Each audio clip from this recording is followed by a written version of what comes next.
twist of fate. We call it a Christmas tree. Oh, man. All right. Up front, maybe I would care a little bit more. I'm gonna call a meeting of a special budget review committee. Actually, it's a work session. It says Thursday, May 5th, 2022 at 7 PM. We're in the Aldermanic Chamber and via Zoom, which the meeting link can be found on the agenda. And if the Underneath his seat. clerk would please call the roll. And we'll switch. Thank you, Mr. Clerk. Alderman at Large Laurie Wiltshire. I'm here. Alderman John Sullivan. Here. Alderwoman at Large Shoshana Kelly. I'm here on Zoom due to health concerns, and I am alone in this room, and I can hear everyone. Thank you. Alderman Ernest Jettie. Here. Alderman John Cathy. Present. Alderman at Large Michael O'Brien is present. And our chairman, Alderman Richard A. Dowd. Present. If you're participating via Zoom, please state your presence, reason for not attending a meeting in person, which Alderman Kelly just did, and whether there's anyone in the room with you during the meeting.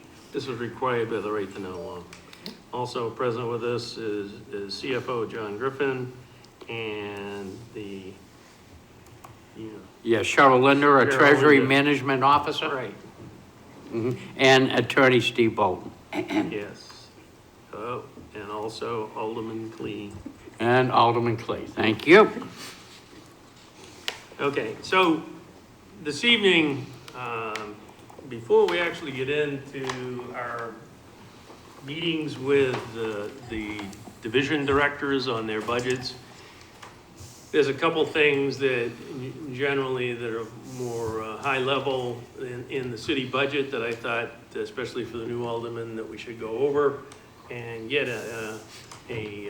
so you have an understanding before we get into the actual meeting. So we won't be asking those questions when we go through the regular budget sessions. So tonight, CFO Griffin is going to give us a presentation, ably assisted by Cheryl, and tonight will be, if you have questions concerning what's being presented tonight, or general questions about the budget process,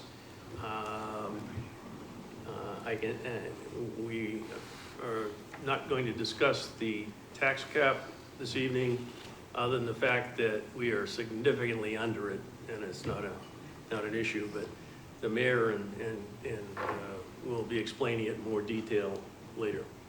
But I can tell you that we're well under the cap for his budget, which we haven't seen yet, but that's what I'm told. Okay, so without further ado, I'm going to call on CFO Griffin to start the presentation. And if you could just give me, the clerk, a second, please. 1,000. He's good, not that good. And from the beginning. And presentation, present mode, present mode. Here we Okay. go. Okay. Oh, there we go. And, all right. I love it when it works. Are you going to be changing your slides, or is he? It's me. Okay, I got to do something. all right. Okay. So, thank you, Mr. Chairman. John Griffin, CFO, Treasurer and Tax Collector. With me is Cheryl Linder, the Treasury Management Officer, which is a relatively new position subsequent to the retirement of Mr. David Fredette, who was our able Treasurer, Tax Collector for over 20 years. Thought Mr. Chairman, tonight, working with you, That's Mr. it. excuse me, Alderman Jettie? yeah, Mr. Griffin, I know I have trouble hearing, so if you could raise your voice, I would really appreciate it. And everybody bring their mics closer to them when they speak. Yeah, you can slide that. Okay. So I will attempt to do that, and I'd like this to be somewhat informal. If you have any questions, feel free to ask at the time that question comes up. We thought we'd go over the whole concept of bonding, what it means, what's the process. Attorney Bolton is here for any detailed legal questions, but this is a pretty big effort on the city in that we have audited financial statements that are relied upon by the folks, the teams that buy our bonds. We have bond counsel, Locke Lord. We have financial advisors, Hilltop Securities, and we've used these individual firms for quite some time. And they help us manage our what's called rating calls with Standard & Poor's, Fitch, and Moody's. We have AAA ratings from Fitch and Standard & Poor's, and most recently, they solicited us to raise our rating with Moody's to A, capital A, small a1. The good news about that process is that the rating agencies understand our operations, financial picture, et cetera, and they, in their reports, they speak very highly about the city of Nashville, which is great to see. That translates into about 10 to a dozen investors that seek our bonds out, and most recently, we've enjoyed very favorable costs of issuance and the debt service going forward, under 2%, as we talked about over the last several months. The challenge going forward is what the Fed is going to do with interest rates, what types of things they do to tame inflation. So we are definitely entering a situation where the interest rates that we need to pay for our bonds will increase. So I thought to start off, we'd look at the bonds themselves as audited from our June 30th, 2021 financial statements, and then go into the debt service and so forth. So if we can go to the next slide, this is a rather busy slide, but I broke it into the general operations of the city and school at the top. And that's those are as of June 30th of each year. And the section under it is generally referred to business type activities to include the solid waste enterprise fund and the wastewater enterprise fund. You've seen, if you've attended the finance committee meetings and so forth, there's several large expenditures that are incurred on behalf of the wastewater and the solid waste that are very critical to meet permitting, meet the operations of the plant, et cetera. So that we do have a fair amount of bonds that are supporting those operations. And then finally, the last grouping is other general fund obligation bonds, but you recall back in 2012, the city purchased Penachuk Corporation for a fairly sizable amount. They pay us, they pay the city like clockwork. It's part of their rate structure with the PUC of New Hampshire. And we're extinguishing a little over $3 million per year, and that was a 30-year bond. So in 2042, that will be paid off. Not sure what happens to the rate structures at that point, but I'm sure they'll have capital investment that they need to continue to operate. But the city will not have any continuing debt to pay for that acquisition. And then the smaller amounts on the right are the paving bonds as of June 30th, each of those years. And as you know, we're going to be entering into the second 5-year phase of that program. So with that, if there's any questions on Alderman Crafty? Thank you, Mr. Chairman.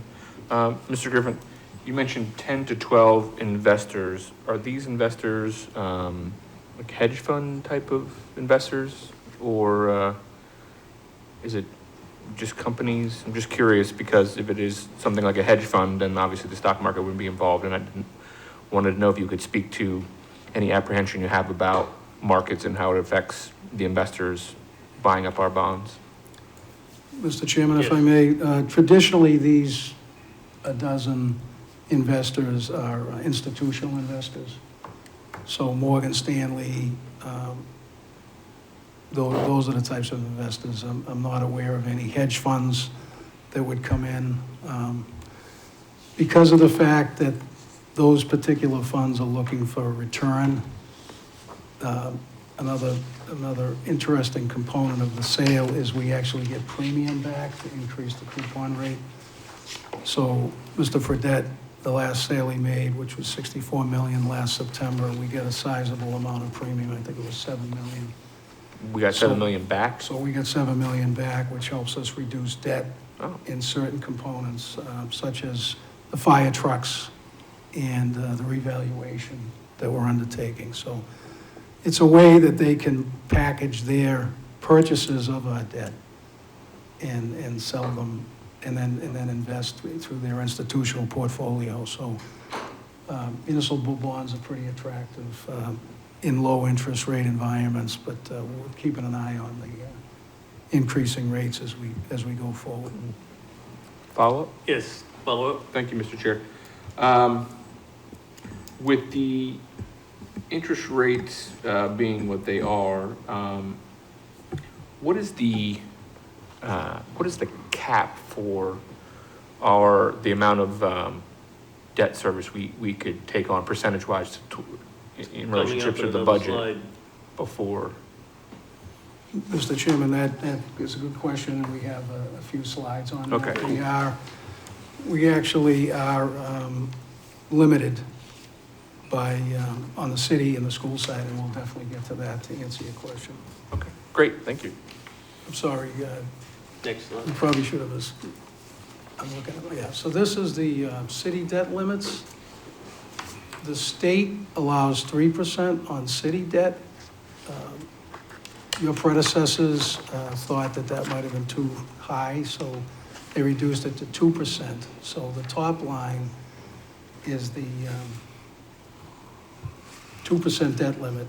And how that's calculated is the percentage of DRA adjusted valuation, not the assessed value as of any given point in time, but the DRA equalized value of the city.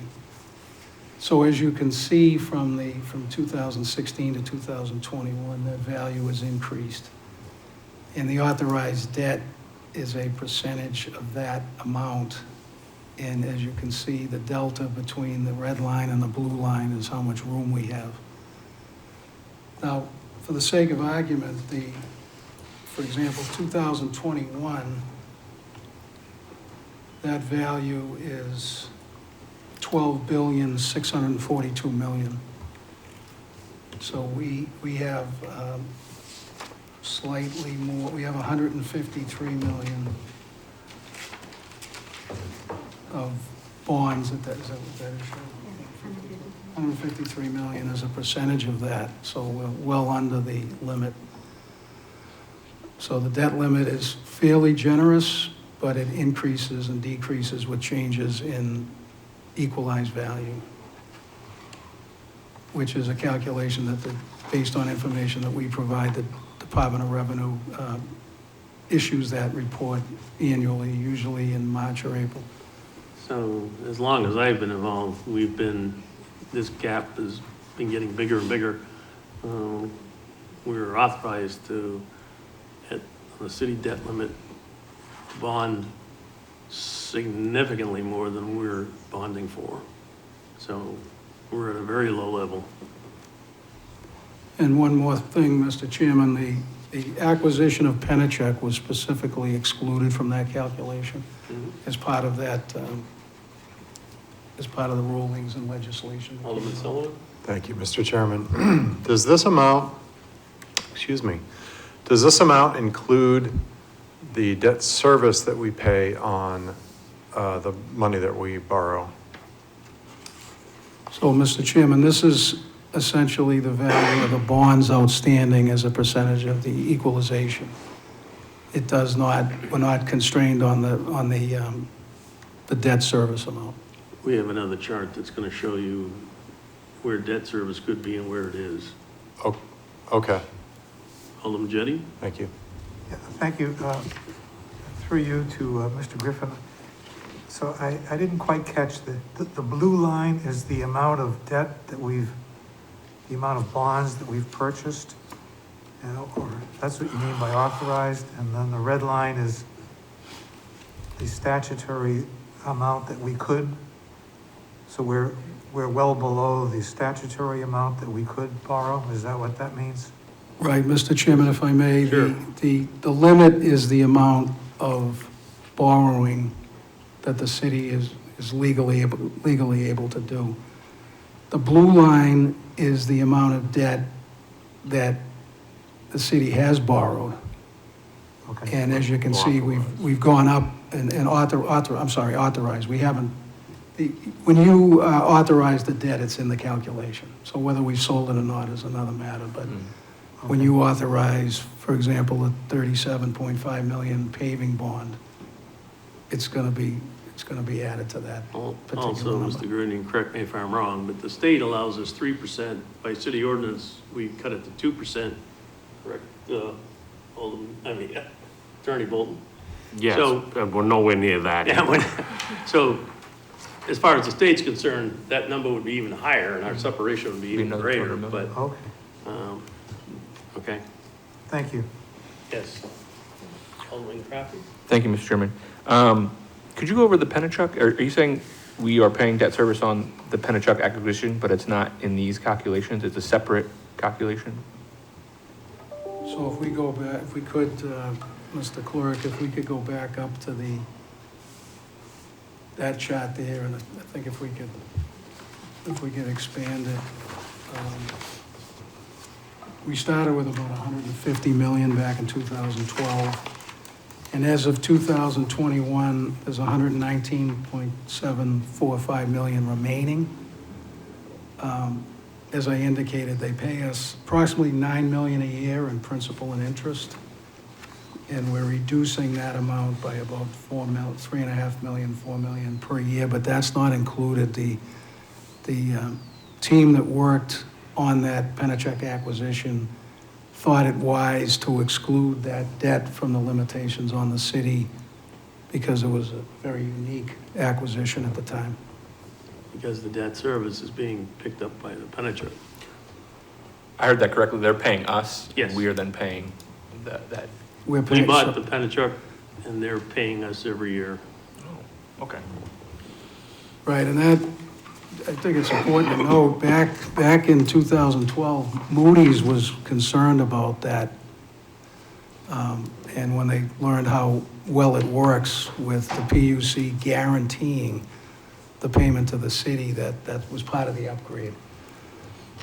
They were a little bit unsure, but when there's a regulated utility that's within reason guaranteed their revenue streams to pay their debt, it's a good debt to have. So in summary, they pay us and then we pay the bondholders.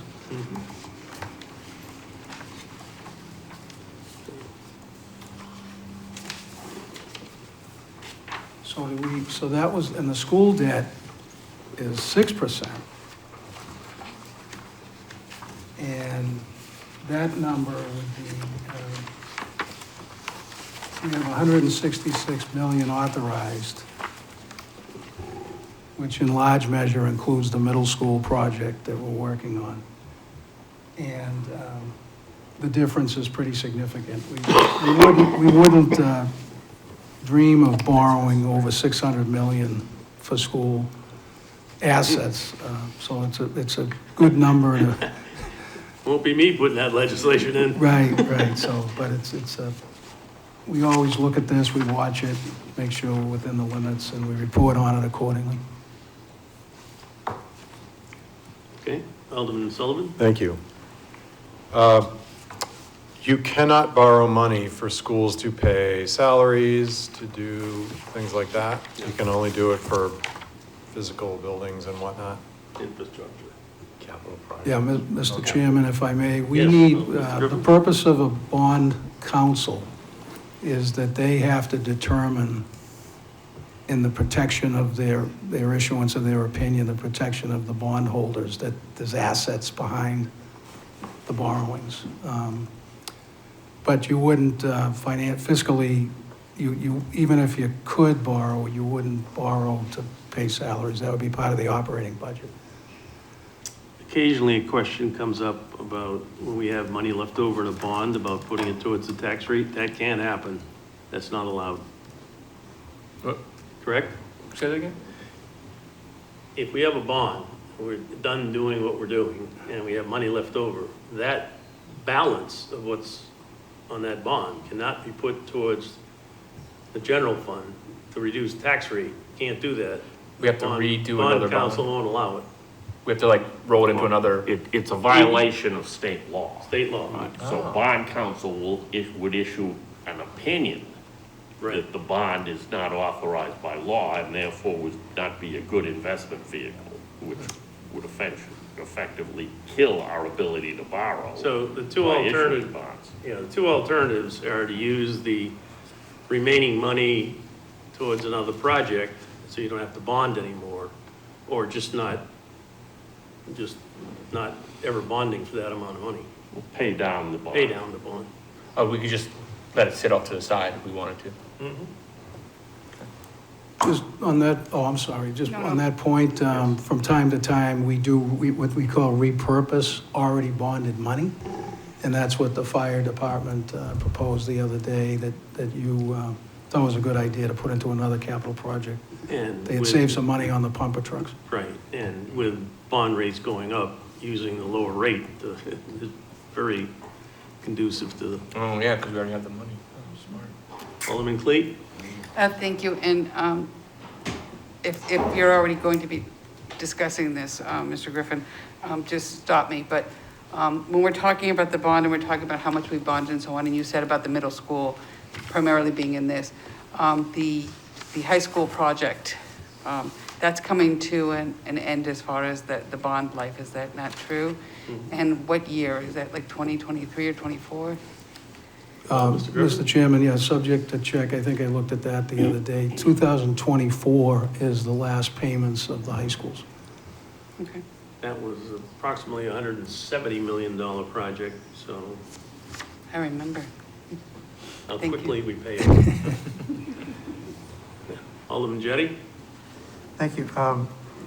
So going back to the city debt limit analysis, Can you bring your microphone closer? yeah, here I am complaining about it. I'm a offender. Sorry. So that number, the column on the left, what is that number? So the column on the left is in millions.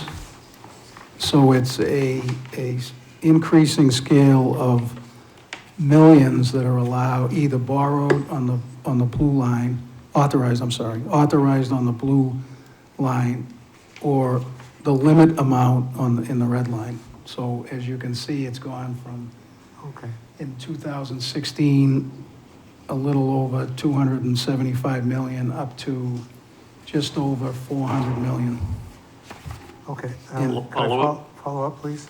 So when we talk about this, the city having a 2% city debt limit, that's 2% of what? Very good question, if I may. The Yes. 2% of the equalized value of the city from an from an assessment perspective. So the 2021 number is 2% of 12,642 million. It's the value of all of the property in the city. Not necessarily city-owned property, all the property. Okay, thank you. Sometimes referred to as the equalized tax base. Follow-up, Alderman Jettie? Please, and on the school debt limit analysis, that 6% school debt limit, that's by ordinance and that's separate, that's a separate, we State can statute. borrow up to 6% for schools State in statute. addition to the city, 2%? So as Attorney Bolton indicated, it's a state statute that limits it 7%, but the city several years ago adopted a 6% limit. Okay, All right, okay, thank you. all set?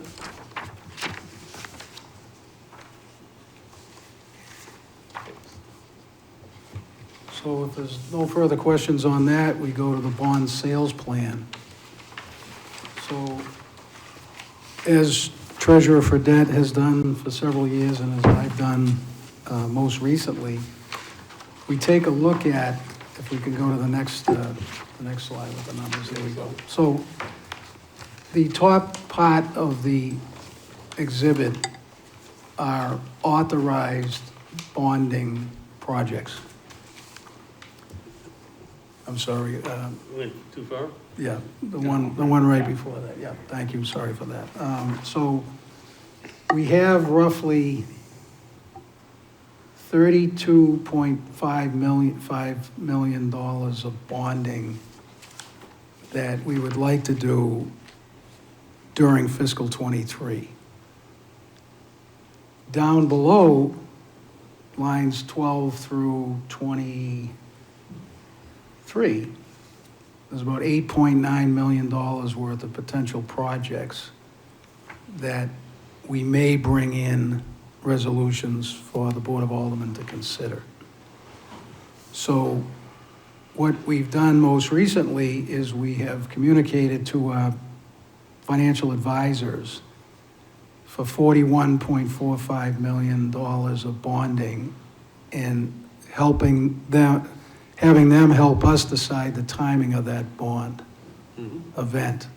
We generally, as I mentioned last year in September, treasurer for debt sold about 64 million of bonds.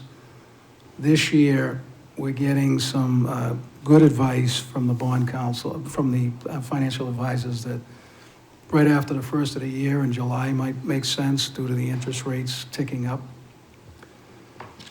What we rely on with that 41.45 million is to determine the debt service starting the year after generally it's the year after we sell the bonds. That's why it says on the bottom, payments begin in fiscal '24. But these are the projects that we know about. It's always a fluid analysis as new items appear for various reasons. I know you all, at the infrastructure meeting, you were talking about some investments, potential bonding investments to be made in the parking garages, but though this is a fluid document. So we know the middle school, big project pursuant to R-19-191. We know we're looking at a 25-year term, 25 million scheduled in '23, 25 million scheduled in '24, and the remaining at the time, 16.6, for a total remaining of 66.6.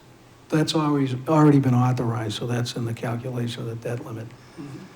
Working with Alderman Dowd in fiscal '25, he indicated that we might need some additional dollars as that project goes through the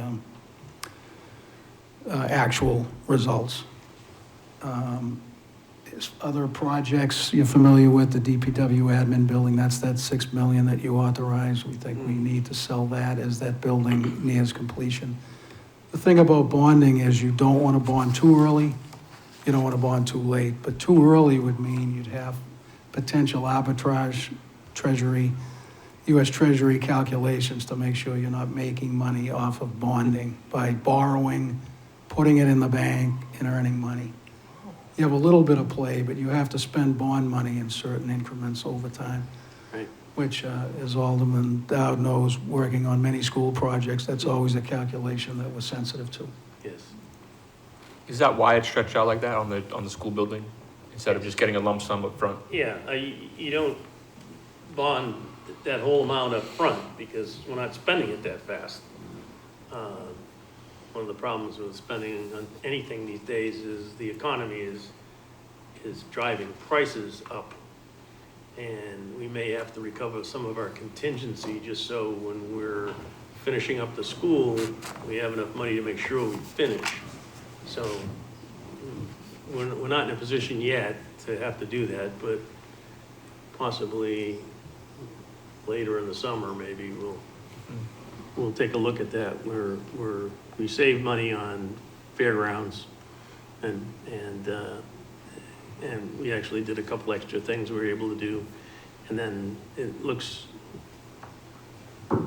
right now the Penachuk is like ahead of schedule, and we're doing well on the budget, so, but, you know, with the way things are going in the general economy, one never knows.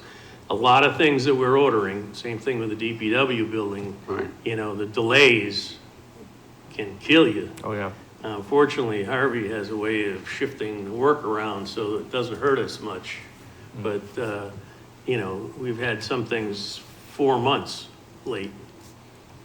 That's, you notice the side of the building at Pennachuck, the concrete panels are going up. We're 4 months late. We just got them a couple days ago. They'll start going up in the next few days.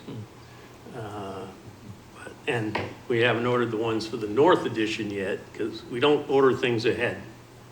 'Cause Oh, we you have only no order place them to right put when you need them? We have no place to store them. What if you thought the prices were gonna go up, which right now we do think the prices are gonna go up? Could you bond ahead of time and then put the money in a non-interest bearing account so you're not making money off it, but at least you're buying the things at a lower cost ahead of when the prices go up? We are buying things ahead. We're just not taking delivery because we have no place to put them. But we're getting guaranteed prices, but sometimes the vendors come back to us and says, if you don't help us, we're going out of business. So, there's some of that, not So they raise much. the rates a little bit, just, And trust me, we're very frugal on that. We Okay. don't We don't pay for stuff until we take delivery. take delivery. So there's no point in borrowing the money and have it sitting around. We order stuff, get the best price we possibly can, try and lock in that price. Can't always, but you try to lock in that price. Then when we take delivery, that's when we owe the money. So we would try and actually sell the bonds, which effectively means borrow the money, you know, on a time frame that makes the money available to us when it's needed. Now, we've got a lot of flexibility because we have a lot of money in the general fund at any given time. So it's not like we've got to wait for the mail to come in and run the check over to the bank in order to pay for the steel that got delivered yesterday. right. We're not running it that close to the margin. To the greatest degree possible, we try to order things and have them delivered just in time to be used in the building. And by the way, Attorney Bolton has a lot of experience in this because he's a past chairman of the Joint Special School Building Committee. 12 years. 12 years. Built the 2 high schools. Right. Yes, Alderman Cleen. Thank you, Mr. Chairman. I wanted to kind of piggyback on something you said about how our contractors work very well.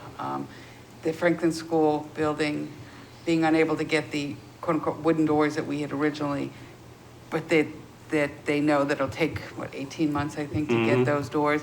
So they've switched them to metal doors that Metal will do the corridors. same job. It may not have been what our first choice is. And they work to make sure things get done in time and that we keep to the contract as much as possible within costs. Right, within Franklin Street, we've got to get the school open next September with the new changes, so the towers have to go in this summer. There's a lot of other work going in the summer. Then next school year, and then the following summer, we'll finish Franklin Street. There's 5 projects going on right now, and I'm You always juggle well. balancing different projects. Yes, Alderman. Thank you, Mr. Chair. Mr. Griffith, is there ever a time where the rates would be exorbitant and we would just say, no, we do not want to bond because it would not be prudent because the interest rates are just, has that ever happened? Or are we just too far off of where that would ever be a possibility? Mr. Griffin? Mr. Chairman, if I may, as I said a few times, I came to the city in August of 2010, kind of at the back end of that recession, tremendous price deflation. Collective bargaining agreements were 0.5%, 1%. So we saw the loss of value, both from an assessment perspective and in the market. Then the things turned around. although we had low inflation, we had significant price increases in the assessed value, as you see. But we are talking about projecting conservatively 4 to 5% bond rates, which are, you know, when you've been dealing with 1.6, 1.79, it's a bigger number. We have to pay attention to it. But a lot of the thought behind the capital projects for the city is we just need to do it. And we have to manage it as best we can. Maybe defer some projects a year or two, just like most of us have to do. You can't buy everything in the same year that you'd like, so you kind of defer. But these projects, especially the middle school projects, those were worked on several years ago when we really didn't see the pandemic coming, interest rates going up, and some of the things that the whole global economy is doing. So I'm going to show you some debt service payments pretty soon after this is exhausted, but you can see the impact of the interest rates that are going, that if we're projecting bond rates of 4.5 to 5, it does affect the debt service. We have to be cognizant of that. But if we need it, we need it. So we'll just figure out how to defray that cost or eat it because we need that particular project. Yeah, I wouldn't use the word eat it, but I would say that we have to manage the timing of the debt service. As Attorney Bolton indicated, we do have a strong cash position relative to other municipalities, which is good. So to the further discussion, a lot of these items on the top, they're kind of known, they've been talked about. A couple of them are in the joint special, which is good. You've heard about the police department really recognizing they needed to do something with windows where the snow was coming in the winter. The heat was unbearable in the summer. Their HVAC in their locker rooms. So that project is going forward, and we'll be able to sell that bond. The ones below, you'll learn more about this in the budgeting process, but when it says SURF, we generally bond fire apparatus through bonding. We just don't have the cash to pay cash for those items, as you can see. Pumper trucks and aerial towers and those types of ladder trucks, those are relatively expensive. You're going to participate in a public hearing for the radios, very important asset for the city to make sure our fire and police men and women are protected and can rely on that investment. Mr. Mansfield and Mr. Simfo will be coming in before you for that public hearing. The street department things, those are in the capital improvement, and they have been. It's just a question of the timing as to when we should bring those in. And then what Treasurer Fredette taught Cheryl and I is the other category. There's always something that kind of crops up. So we have $3 million, first 2 years, $4 million, and then we placed a $15 million in the last 3 years. To model it, it is conservative, but to model in case something manifests itself in the 26, 27, 28 timeframe. You have a follow-up, because Alderman O'Brien is...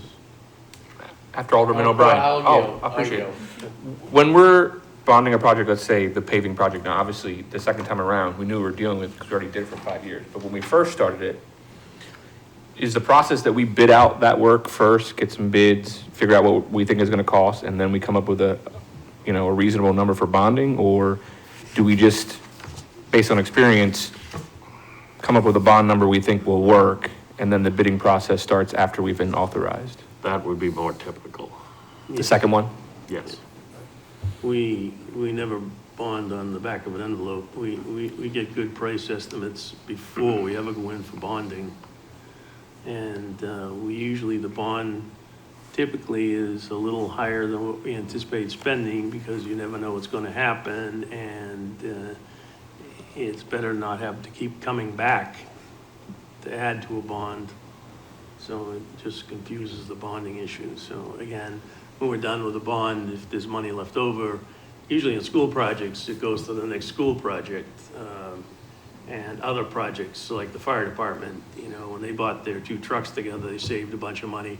Now they have another important piece of work to bond, and they're just gonna take that money from that bond at the lower rate and apply that if we okay it. But you're not sending out formal requests or requests for formal bids until the bonding has come through? Like, in the school project, Harvey Construction goes out and, you know, they have familiarity with all of the vendors, and they get good cost estimates. But no, it's not until we have the bond money and we're actually buying something is when we go in for competitive bids and select the most qualified low-cost bid. Oh, okay, thank you. Oh, Alderman O'Brien. Thank you, Mr. Chairman. Mr. Griffin did answer a lot of it. I just want to trip back into SURF. But basically, since you mentioned it and you gave my answer to the question, but for the new alderman's benefit, many of the items that are on SURF is because some of this equipment has met its life expectancy. So it's already, previous aldermatic boards have sat down with division directors and have determined what is, in the example, the life expectancy of a particular fire truck or a particular dump truck, and this has all been done, and we've just been following that in time to come up, that it would come out of the SURF account. Although, like what you said, Mr. Griffin, we found phenomenal financing through the bonding than we could with the SURF, so it was better to do it that way. But it's good to see the SURF is still there with that, with the recommendation. Yes. In our first budget meeting, didn't we have a surf equipment for the school? We had to buy like a backhoe or something? Yes. Right. It was And on the then- SURF plan. If I recall, the surf, the list of whatever the equipment is pretty much an already approved list of things that we need to get anyway. There's not really a whole lot of haggling, because it's like, The division we know we direct- need this, Yeah, it's on the division list. directors work on the SURF list. And that's a whole other discussion for another night. Right. But, Maybe I should have mentioned that. when they get a new piece of equipment at any time, they figure out the life expectancy of it, and they allocate it out of that number of years, and then say it's a 12-year life expectancy, in the year 12, there'll be the money in there to buy a new one, less escalation. And- Alderman O'Brien? Yeah, thank you, Mr. Chairman. If I may, the city does receive particular benefits, as with the fire department, on the age of the equipment. And so therefore, you know, they have to, each fire truck has to go through annual certification. So when you start losing in that end, the percentages drop. And so therefore, it's good to follow the SURF account on their recommendation. You're talking about percentages, like if we trade it in, we get a better deal on the next vehicle, if the life is good on the truck we're trading in? No, I'm talking to basically, not to get too deep into it, but the quality of the apparatus, the quality training, whole bunches of things, and looking at some of their certifications come up to better insurance rates that we may not necessarily see, but the taxpayer most certainly does in his homeowner's insurance, Gotcha. in a nutshell. Yeah, thank you, I appreciate that. So Chief O'Brien can correct me if I'm wrong, but when we buy a new fire truck, it's replacing an existing truck. That truck now becomes the reserve backup. Correct. And the one that was a reserve backup, we sell. Usually not for too much, because they're pretty old at that point. But other things like the police department, when they go in for new vehicles, new cars, they trade in the old ones to the company they're buying, you know. But if we build a new firehouse, would we then have to go purchase brand new trucks to fill those garages at a new firehouse? That's a more complicated question. We don't have to answer it now, it's just curiosity. We'll address that with Chief Yeah, Buxton. I don't want to put words in his mouth, but Okay. Right. not necessarily, no. And that would, Mr. Chair, would that be like a capital improvement project that would have to go through a whole Oh, yeah. it's a different procedure Process. in itself? Yes. Gotcha. Okay, Alderman Sullivan. Thank you, Mr. Chairman. Mr. Griffin, you mentioned that the city is in a strong cash position. I know what that means for my own budget at home. What does that mean in relation to a city municipality? The same? just have a lot in their savings account? Mr. Griffin? Mr. Chairman, if I may, as you know, we tax our residents and businesses in June. That money that we collect essentially allows us to operate the city from July through December. Strong cash position, available funds.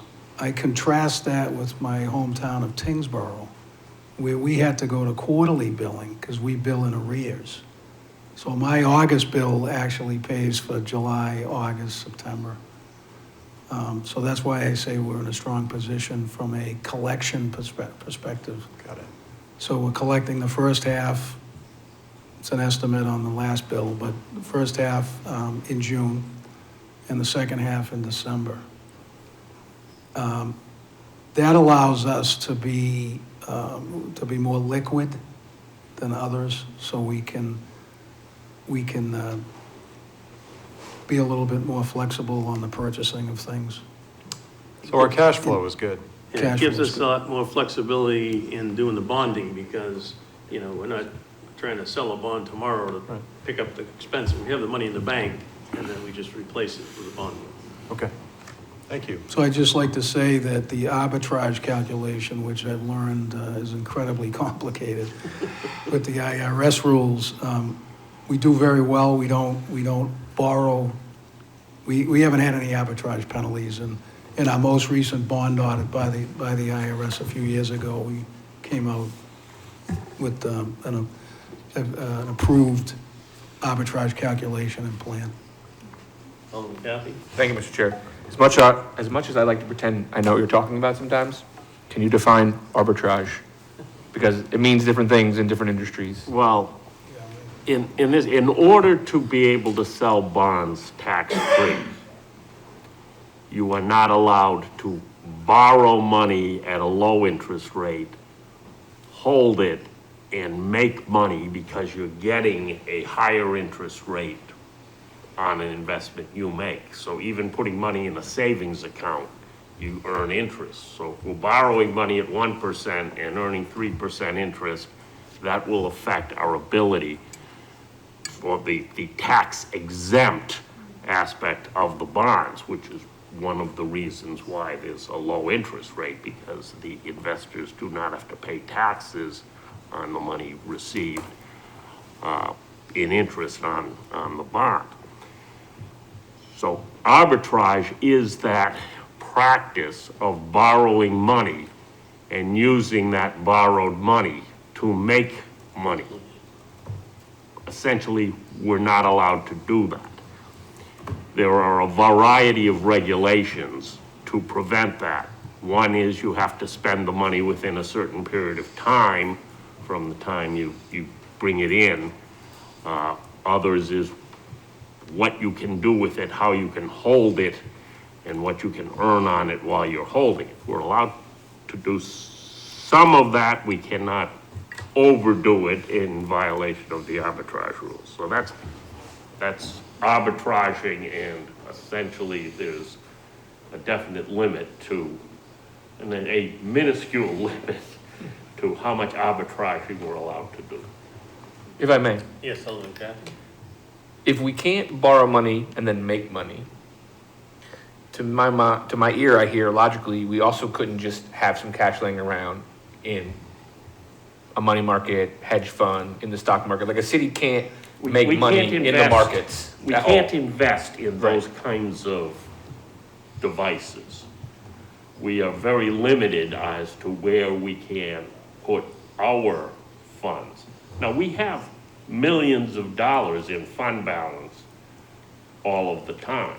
And we, in fact, have an ordinance that sets up what our fund balance is in relation to our budget, so that we always have this essentially reserve, undesignated reserve of funds. Now, that gets measured at a given time every year. So as was said before, if there's an advantage to waiting a month or 2 months or something like that before a bond issue, we have enough flexibility to do that. We can pay as we go and then delay the bond issue for a period of time. Once we do sell bonds, then from that revenue, from that money that is produced, we can reimburse fund balance and maintain that. So we, having, as said, a strong cash position enables us flexibility in timing of things in order to legally, properly manipulate things to our best advantage. All set? Mr. Griffin? So, Mr. Chairman, if we can go, so that's the general sales plan, very fluid. The next slide is when you, after you've borrowed the money, you do have to pay it back. So what this slide tends to do, as a point in time, is we look at the current debt as of the beginning of 2023, 16.812 million general fund, and how that's going to be paid back over the next several years. So a few questions came up. Fiscal 24, Alderwoman Clee, that 1.68 million has a lot to do with the paying off of the high school bonds, but there's a lot going on with this calculation because we generally pay several $1 million of debt service. City's been noted to rapidly pay debt service by our rating agencies, which is a sign of strength. But as we move over to the right, I'm going to skip over the target for a minute, but the projected total general fund debt service budget, because of the increase in rates, because of the increase in borrowing for very worthwhile projects, it's going to increase over the next several years. We use our financial advisor, Hilltop Securities, to help us understand things such as level debt service, level principal payments, deferred principal payments, taking advantage of timing of the market and what the investors want. Those things all go into the repayment of the principal. Depending on the interest rate, it's known for the life of the bond. That's the difference between a fixed bond principal and interest versus like a variable, which we don't get involved with. Years ago, there was this concept of derivatives, which I don't understand, but as Attorney Bolton says, we just don't want to get involved. There's no value. You really want certainty in municipality on the debt service. This is a very fluid analysis as well. Changes as the city makes bond sales, which is generally once a year, but if the market conditions dictate, it could be more than once a year. But you do need a rating, and you do need the rating calls, and you do need to pay the bond counsel and financial advisors for those services. So this particular analysis goes out to 2050, which is a long time from now, but I guess not a long time.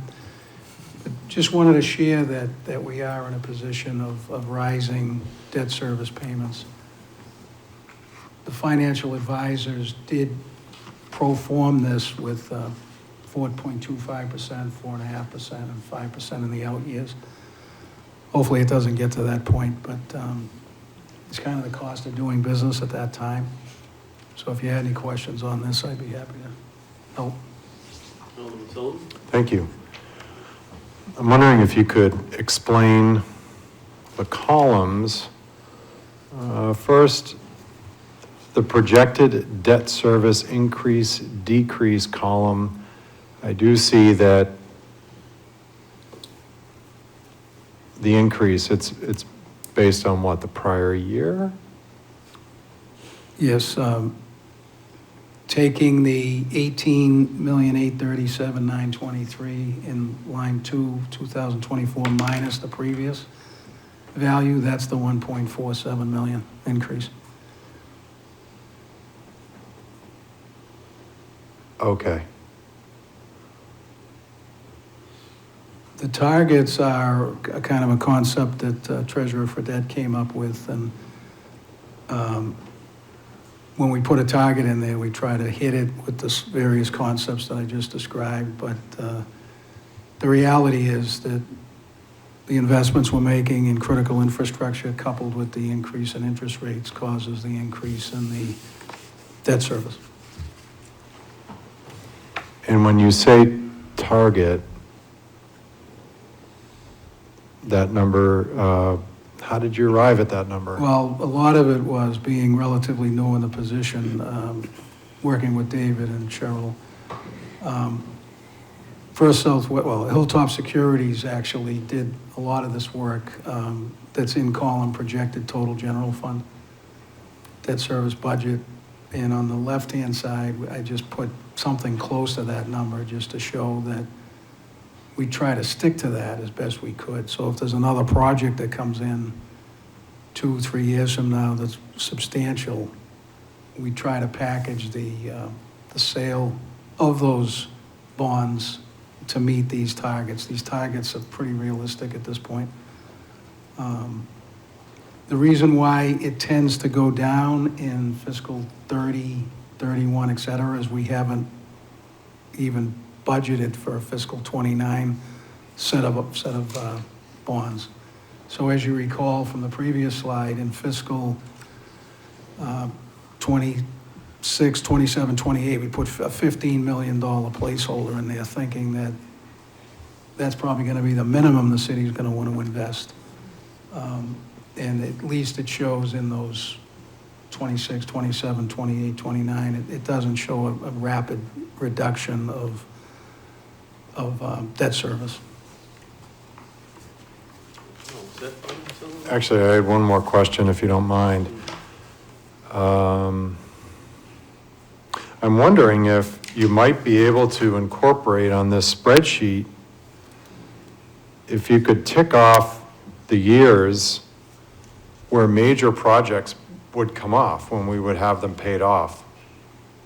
The DPW building, the high schools, I mean, the different areas. That way, you might have some foresight into, because you do have placeholders in there, which is great, but that's kind of a squishy number, only in that we know that there are going to be more projects that come online.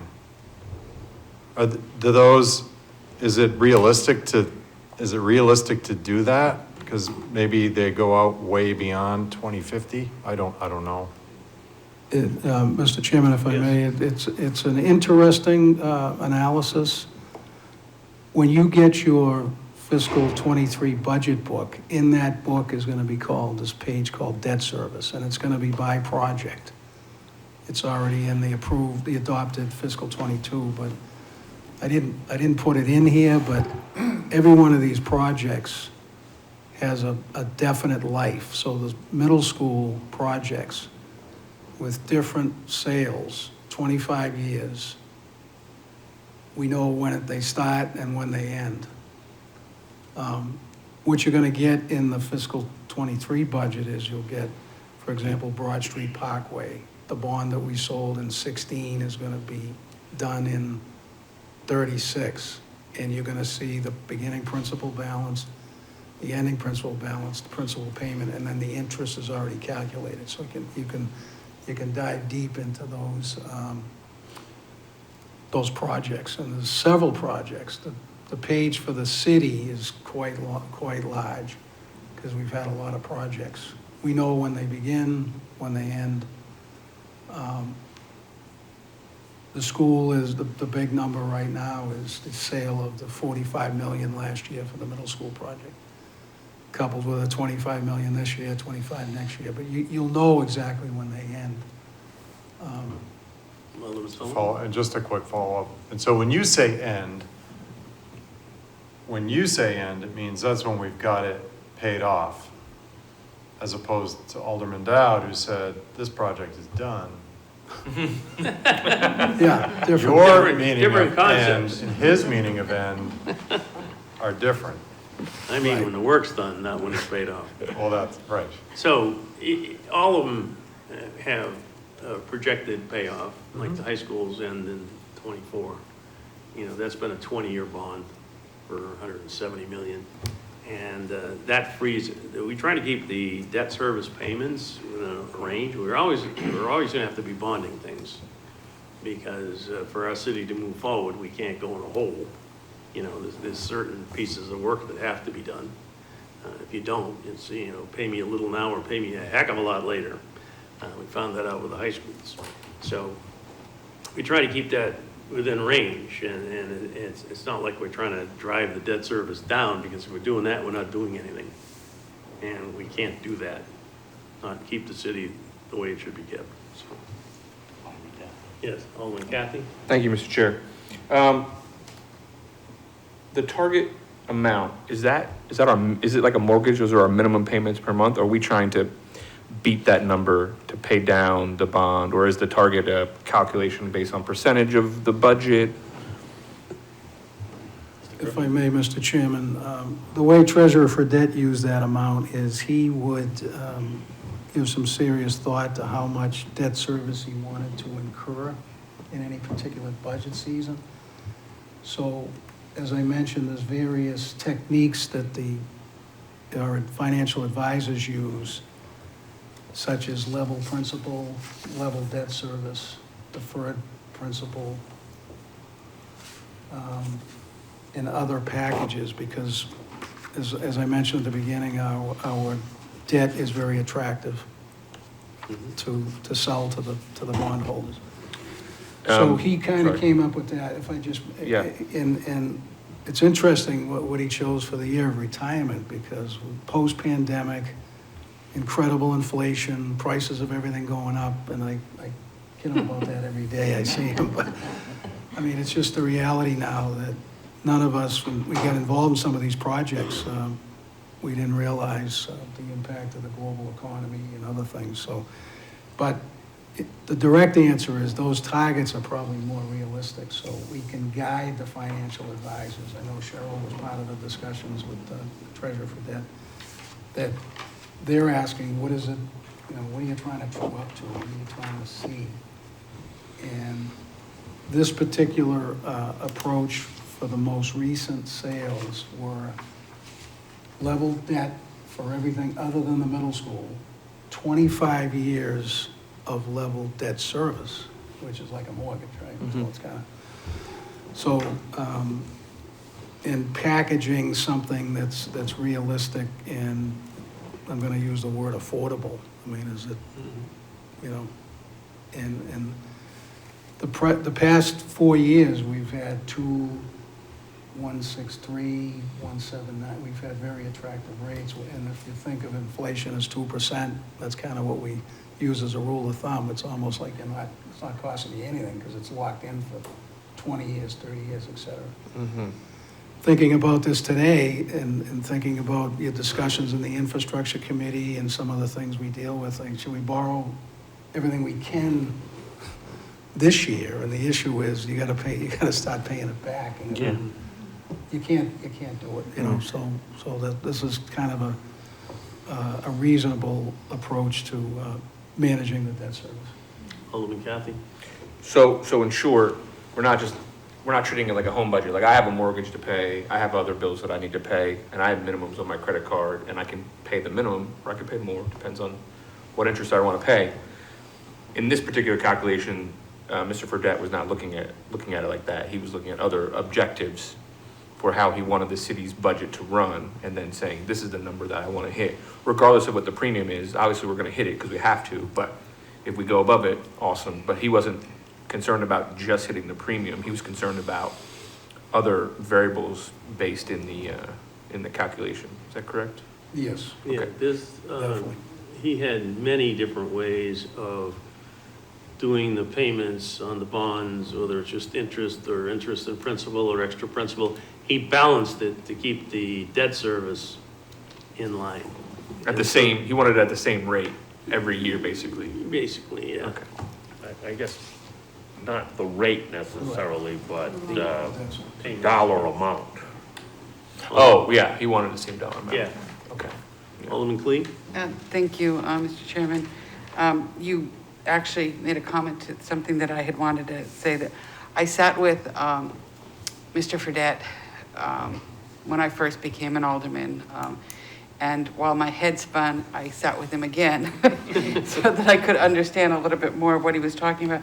And one of the things that, two things, and one Alderman Dowd kind of alluded to, was the juggling of paying of principal, paying of interest only, paying principal, interest. It was quite mind-boggling to hit that target number. But one of the things I remember, and perhaps I'm wrong on this, he said that it was for our credit rating, it was very important to carry a certain amount of debt. Is that correct? And do this type of payment and so on. So we show the stability of the city by carrying a certain amount of debt and paying it off in a particular way, as he's kind of done throughout the year. Is that accurate, or am I misremembering this? Mr. Chairman, if I may, it's very accurate in that the investors are very familiar with the city of Nashua. And the ratings show that from Standard & Poor's, Moody's and Fitch. They know what to expect. Strong cash position, strong financial management, strong leadership, strong socioeconomic metrics.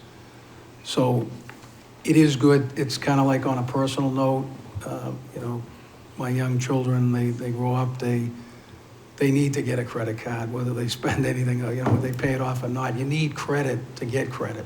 So that, and he knows better than most that it's very important to be seen, be in the market.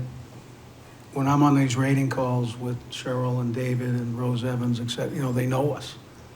What's the latest great news about the city of Nashua? And I mentioned, took advantage of the great work we all did during the pandemic. And it was really meaningful for the analysts who actually lived in California and then moved to New York City. So during that time, so it was good. But that, you do need debt. You need to manage it. And I think we do a good job at that. So that's very important. Thank you. Follow up, Alderman Cleve. Thank you very much, and I'm glad that I did not misremember that. And the reason I say that was because I remembered having the conversation with him of when I first got started, trying to get a credit card, trying to get anything like that. I couldn't get anything because I didn't have any debt history. So my question is, when we look at this, we look at the target debt, and we see it kind of growing every single year, that we're paying off a little bit more, obviously because we've been borrowing a little bit more. Does this keep within the, I should say that the levels that we're looking at for the DRA equivalency, et cetera? We're not overdoing this, are we?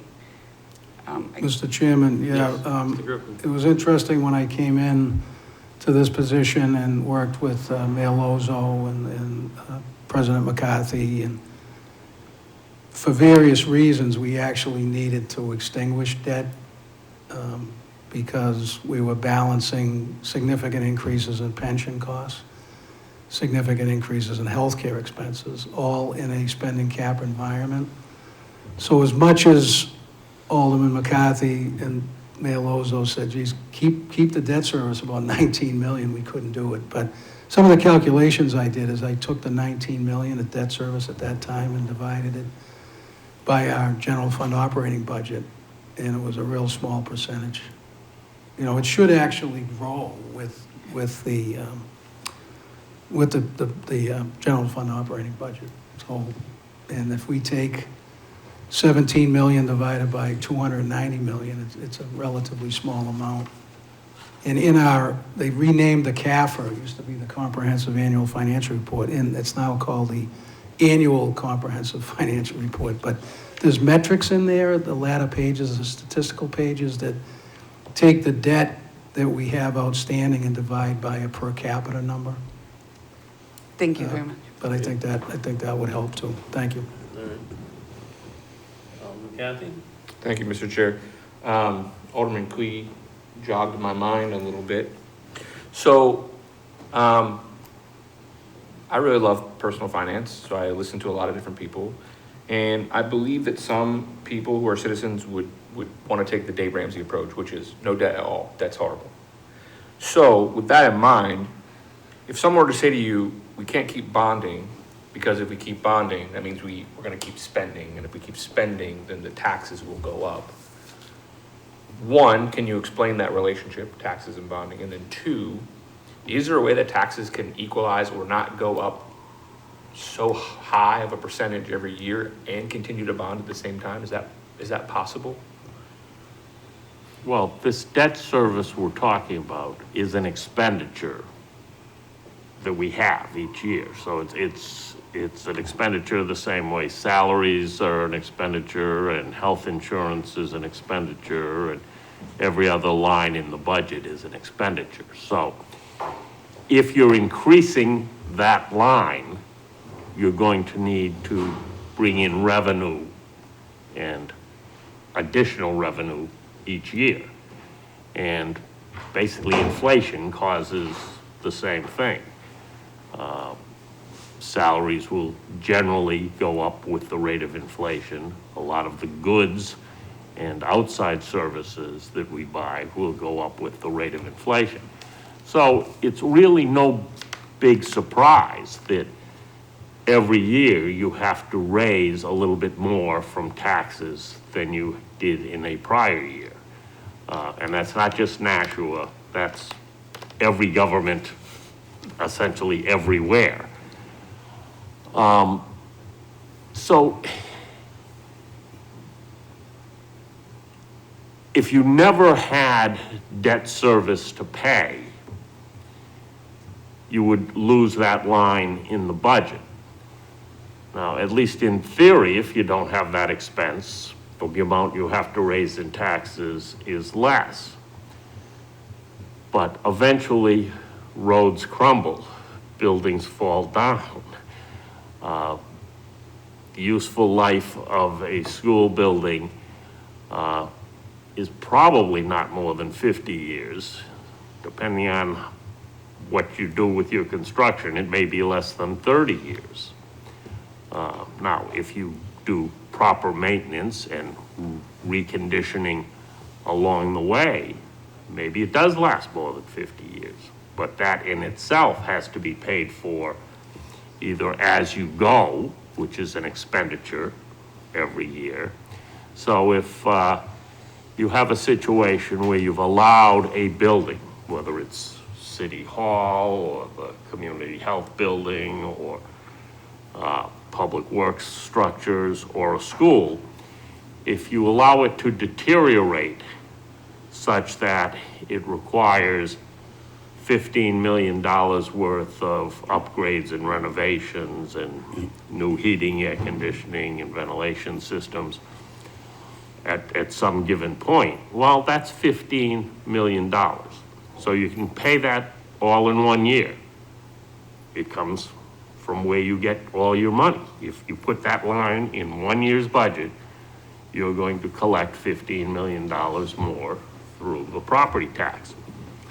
Probably not a good idea to be fluctuating on up and down version. First year you pay, you got to collect that $15 million. Second year you don't, right? But then you get some other building, you got to spend $20 million over there, or you've allowed the roads to deteriorate because you haven't maintained a program where you're doing so many year by year by year. You're just waiting until you need a major program, $30 million, $40 million at one go to do it. So you're constantly having a good year for taxes. They go down because this year your $15 million has gone off because you spent it last year. Then next thing comes along and you're paying all the cash, you're not paying any debt. That's what he said, debt free, no debt service at all. So the next year you're spending $40 million on your road program. Maybe the year after, it's a lesser dollar amount. So taxes go down, next year taxes go up again because you've got another thing, so fluctuates. Probably not the best program to be maintaining. Many of these things cost more if you let the deterioration go on beyond the point where it's cost effective to fix. You may have additional expenses for heating and cooling a building, for example, if you allow the existing system to deteriorate, may not work as efficiently. Another big reason to spread out the costs of capital investments over time is because the taxpayers out there are not the same people over 20 or 30 years. New people move in. Existing people move out. New people are born and become adults in the span of 30 years. Other people pass away. Strikes me as completely unfair to have that one shot, $15 million, raise the taxes of an 80-year-old person for 1 year. Well, that building is going to last another 15 years. Who's paying the taxes for those other 15 years? That 80-year-old person may not be around for that entire 15 years, but they've paid their share for that building. So good municipal management generally is recognized to say spreading out the cost of capital investments over the life of the capital investments is fair over time, because the people who are burdened with that cost are making use of it, of the roads, of the buildings, of the fire trucks, police cars, whatever it is, as opposed to they just happen to be the ones hit with that big expenditure at any given point in time.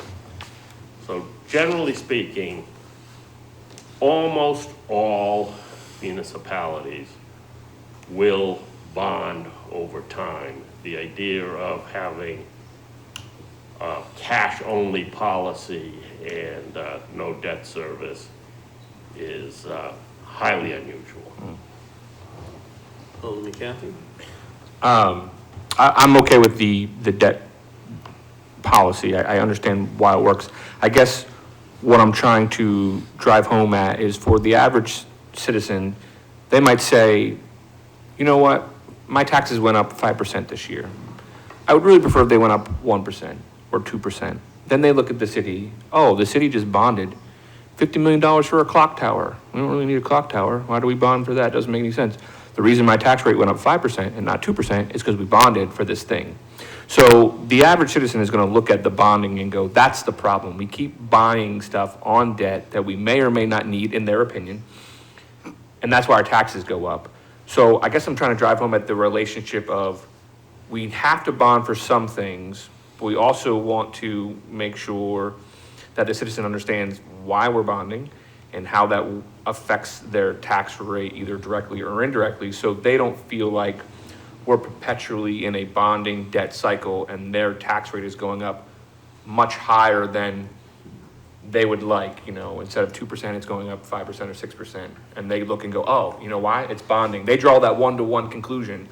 My tax rate went up a lot because we're bonding a lot, where that might not necessarily be the case, if that makes sense. That's not really But that's what you're here to do, make sure that we bond for things that we do need, not some clock tower that we don't need. That's your job, not John's job.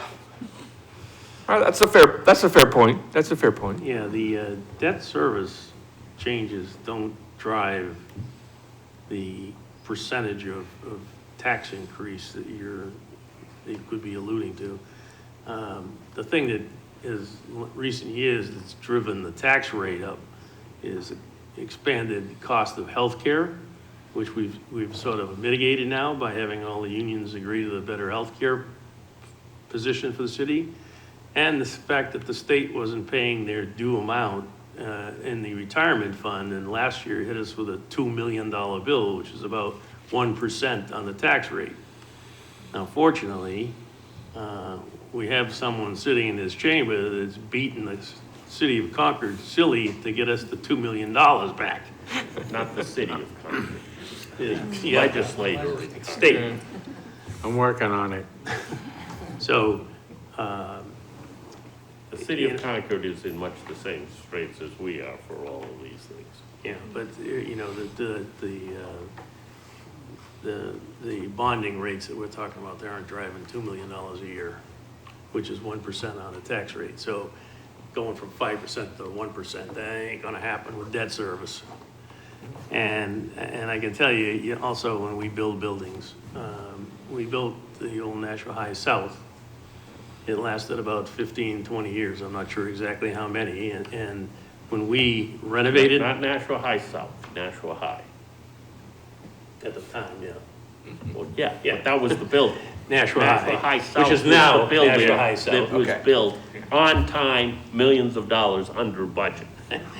Was, in combination with North, was the largest capital project by any municipality in the history of New Hampshire, and it came in millions of dollars. Oh, I know, that's not the point I was making. The point I was making, No, that that's the the point original, I'm making. the original building was built on the cheap and didn't last. And, you know, we had, the only thing that we were able to save in that school were the stairwells and one wall. And in fact, I'm sure Attorney Bolton would agree, if we had it to do over again, we'd have torn the whole building down, start from scratch like you did with the North High School. Because, We had nothing to tear down. yeah, we would have, yeah. So- So, when you do spend money, you want to make sure you spend it correctly. Okay, so being a veteran on the budget review committee, when we're talking about bonding, how does your calculus work for how that's going to affect the taxpayers? Is it just a black and white, is this the right thing to do? We need sewers, so yes. We don't need a clock tower, so no. Or is there any calculus about how that will affect the budget? Or is it simply the debt service number is such a small percentage of the budget, it's almost a non-factor in the equation? We try to keep the debt service in such a small range, as you can see by the numbers, that it really doesn't affect the tax rate. And as far as bonded projects, you have to evaluate the project at the time. How much does it make sense from a business case analysis, which we do with schools, to spend that money? And the other thing to consider is some of our projects coming up, a fair amount, maybe half, is going to be covered by government funds. And it's either now or never for the government part of it. Mm-hmm. So there may be some things coming out in that regard. But as far as the middle school project, you know, this started 5 years ago. And so, and it's going along extremely well. As far as the only building in town that I know that's lasted a long time is my grandfather was the president of the Board of Education when they built Elm Street, and that's 86 years old. However, being more familiar with the structure of that building than I ever wanted to be, it couldn't be used for a middle school. It's a long story. The book's about this thick with all the details if you want to get into it, but that's why it can be used for other things, but it can't be used for a school, not a middle school anyway. It was a high school originally, so always from the day it was built. So the new school will be so much more cost efficient from an energy standpoint and from every other standpoint. You know. Must have looked great when it was brand new and you were a student there. I knew that was coming. I was gonna say that. I did graduate from that high school. Could I just make a comment? Yes, Alderman Sullivan. More of a comment as opposed to a question, because I took the math that you said at $2 million that the state didn't pay, and that was about 1% on the tax rate. So just to kind of put some math to this, according to my calculus, the debt service makes up about 10.5% of our total tax rate. If I use some of these numbers here. It doesn't equate quite that simply. Right, and I don't think that's, I don't know if that's a good number or not, but And the I'm debt just service, saying. you have to look at difference from the previous year only, not the total payment, Okay. right, Mr. Griffin? Mr. Chairman, yeah, we're using the 2 million up or down as 1% on the tax rate. It might be like, because of the increase in the budget, it might be 2.2, 2.3 million, but it's a good number to use. So the fact that the debt service back 7 years ago went from 19 million to 18 million to 17 million to 16 million, it helped the tax rate, no question. The other things that Alderman Dowd mentioned increased it. Back in those days, it was kind of like, let's make sure the tax rate itself doesn't go up more than 3%.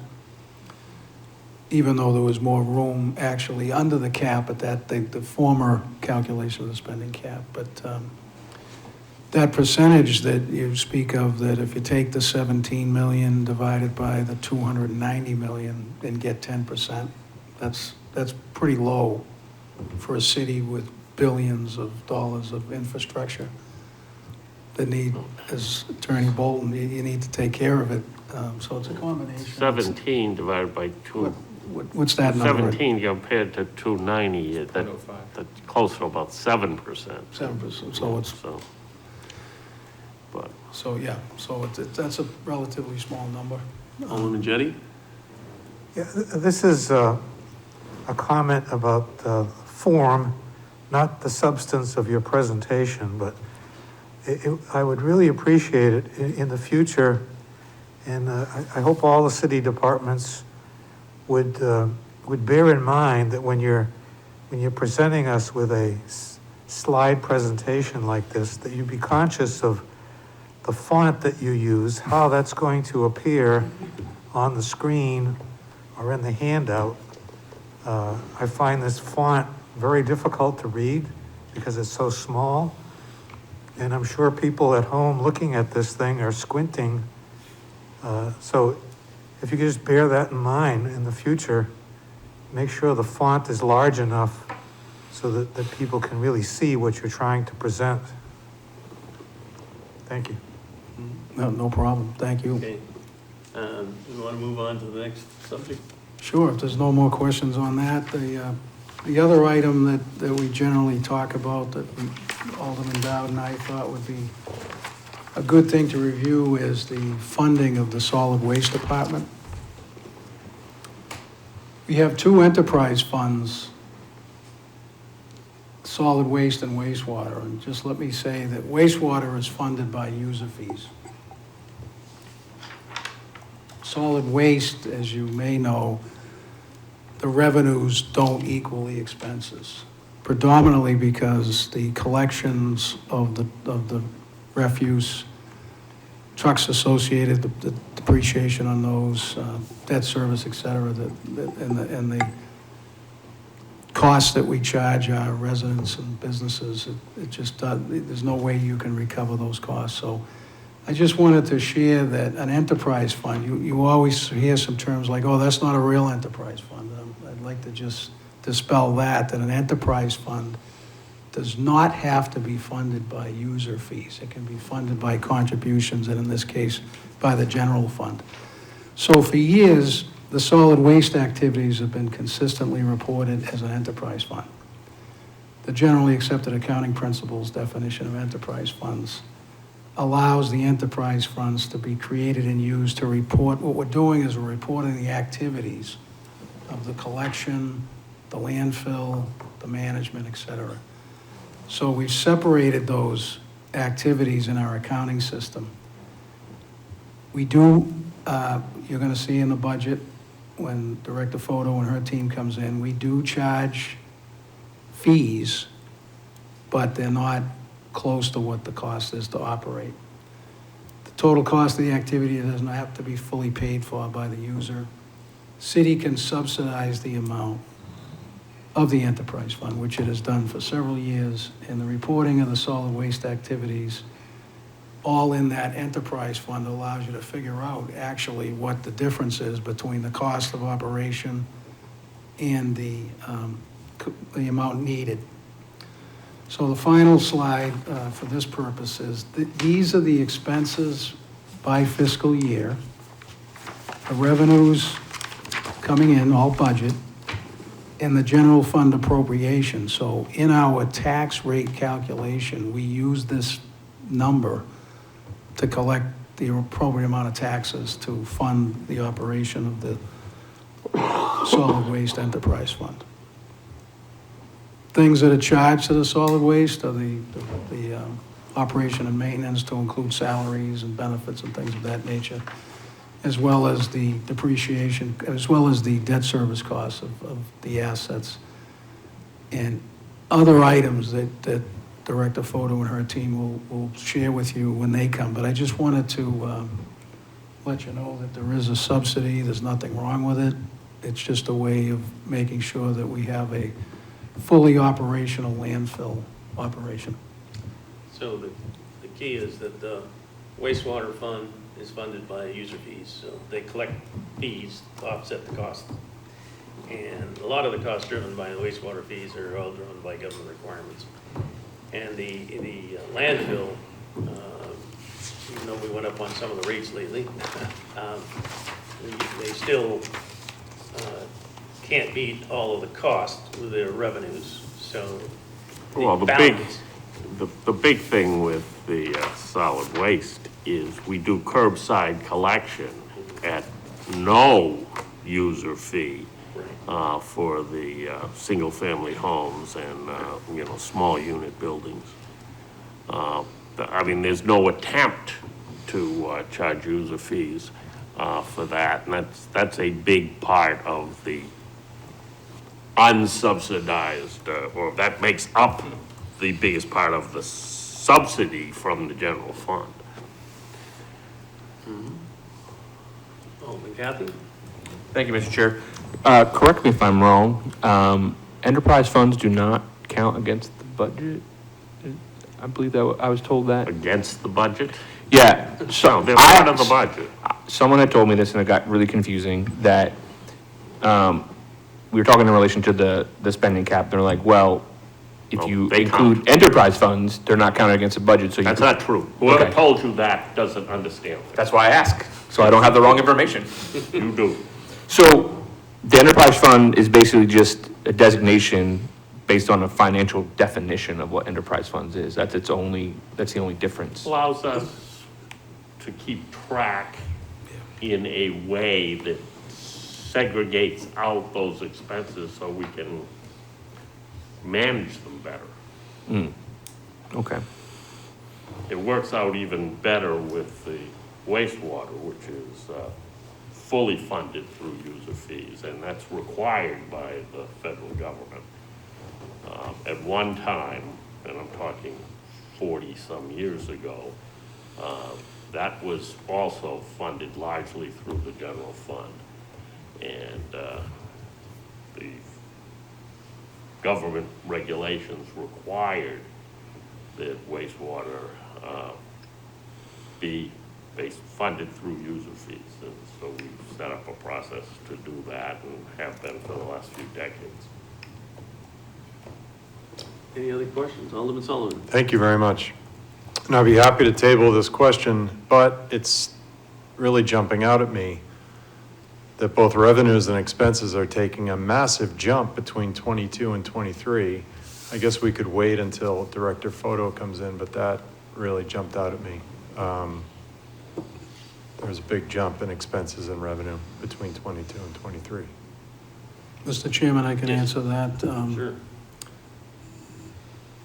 Most recently, we put, the difference, the big difference is it's bond proceeds recognized as revenue, and the actual bonding effort is recognized as an appropriation.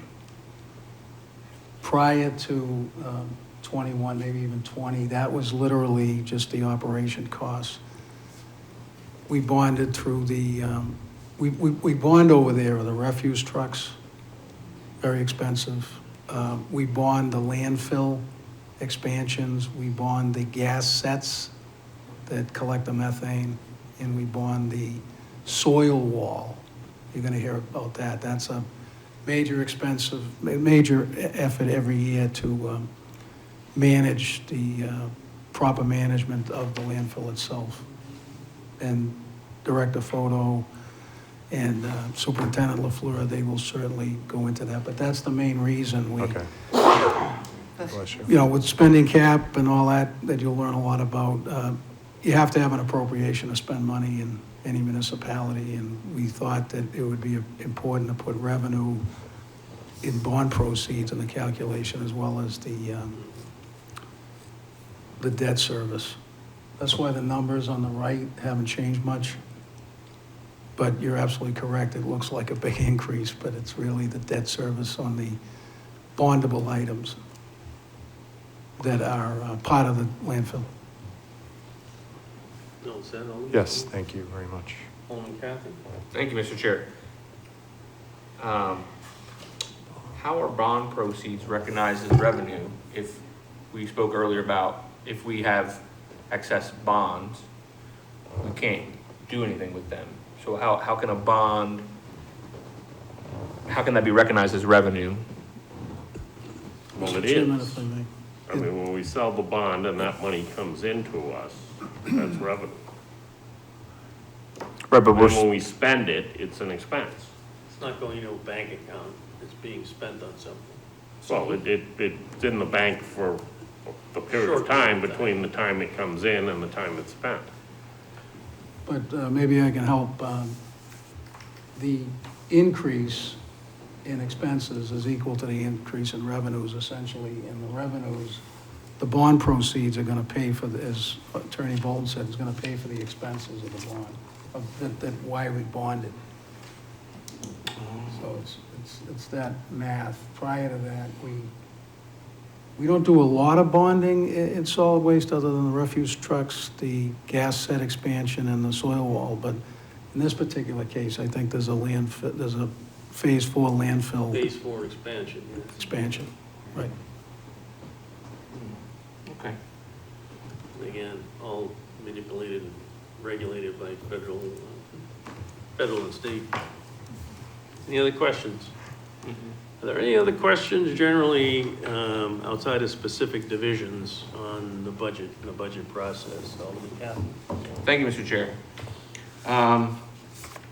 Can you explain to me the relationship between a TIF and the bond? So I know we're bonding the Riverwalk project, Riverfront project, sorry. But that is going to be a TIF district. So can you speak to that, just so I have some more clarity about TIFs and bonding and how those two things work together? Certainly, Mr. Chairman, if I may, the Riverwalk TIF, that $21 million authorization that was passed, that has not been sold yet. As Mr. Cummings indicated, Director Cummings, there's a lot of design that has to take place and then construction contracts, et cetera. So that hasn't been sold, but that is going to go into the debt service related to that when it's sold is going to be paid for within the TIF by the increment above the original value captures the tax revenue. So that's the revenue stream that's going to pay for the debt service to include principal and interest. So you're going to have a Riverwalk TIF that's much more expansive than the one that was created the early 2002, 2003, a small one up near Peddler's Daughter. But you'll see that in the budget, Riverwalk TIF. The other one that you might be familiar with is the School Street TIF that is going to have an increment once the apartment buildings above the construction of the parking garage takes place. And that's going to pay for the bonds associated with the School Street TIF. And there's two bonds, one already sold, that's the $5.5 million on the Performing Arts Center. And the other one hasn't been sold yet, but that's the $2.5 million to construct the garage. So those will be captured in those essentially self-contained funds to pay the debt service And it also requires a payment of the maintenance of those areas. As Director Cummings has said, you have to, the whole idea of a TIF is you manage the TIF and you pay the associated costs within the TIF. So, is there ever, and this might be a dumb question, is there ever a time when that property tax increase, which is what you're depending on to pay down the debt service, would not be enough to cover that debt service? Because we're assuming that the property tax evaluations will go up a certain amount to cover that cost. Is there ever a time when that has not happened and then we have to cover that cost out of the budget? I'm not, It's well, it hasn't certainly happened. possible to imagine. I don't think we've run into it. but- So highly unlikely. Depends, right? Depends if the planning and projections work out, right? But in theory, it is supposed to generate sufficient revenue to pay. If it does not, you're correct, the debt has to be paid, so it will be paid. Okay, thank you. Any other questions? Seeing none? Remarks by Alderman? Alderman Wiltshire. I just want to thank CFO Griffin, Ms. Linder, and, the new aldermen for really good questions, really good questions. I mean, it's a lot to learn. It's a unique beast, but I thought your questions were very good tonight. Oh, did you Oh, yeah. Alderman Kathy? Thank you, Mr. Chair. I too would like to thank both of you for coming in and handling my barrage of questions. I tend to be that way, but finance tends to be something that I really get into, and seeing as how we're stewarding the people's money, I want to know as much as I can about this unique process, and I appreciate you taking the time to break down specifically bonding, because I believe there is a lot of confusion, both in myself and maybe other aldermen or citizens of the public, and now I can go then have those conversations about how bonding works, how it affects tax rates, how it affects the citizens. So we're all on an equal playing field about what we're doing in the city. So I really appreciate you taking the time. This is a very thoughtful analysis, so I appreciate it. Thank you. Those are the reasons that I asked them to come in this evening and present, so it wouldn't be in this much depth during the discussion with the division directors, because they're only concentrating on their division. Right. So these are general items of the budget that I thought that especially the new alderman could get some insight into. So thank you, CFO Griffin and Cheryl. If I can Alderman just, Sullivan. Thank you, Mr. Chairman. Point of order. can I respond just briefly to what was said? Because I And think. thank you for coming this evening. You're welcome. Referring to this as a unique process, I don't want to jump all over anybody, but I actually don't think that's accurate. Virtually every municipality goes through a similar process. Most private enterprises of any size are doing the exact same thing.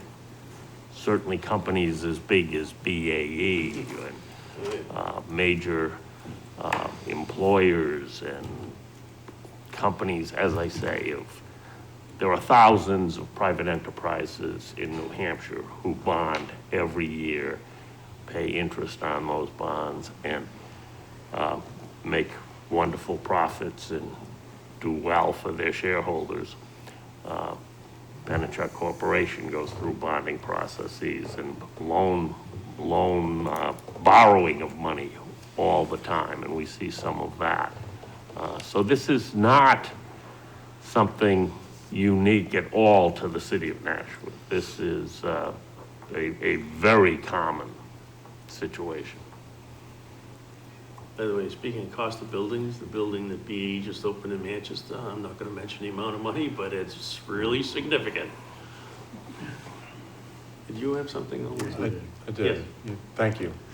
I just wanted to echo everybody's sentiments. Thank you for the presentation. Thank you for answering our questions. I am looking forward to the budget process. And also a question, I know that you had sent out some several dates between mid-May and June. I was wondering if we could resend those, just, I want to make sure that I have them in my I'll calendar. talk to Donna. Great. Yeah. And sometimes we go through several iterations because all of a sudden the police and the fire department want to switch dates. I'm going, that's why we send them out to them first, get them nailed down, hopefully. And then, you know, we bring them in because it's very difficult to schedule all those divisions and have them come in and do their presentations. So, and I know the budget books are being printed. This year will be a little different. You're not going to have colored pages. So my suggestion is that when you go through the budget book, you put tabs in the different sections. So if you want a wastewater fund, you can open it up.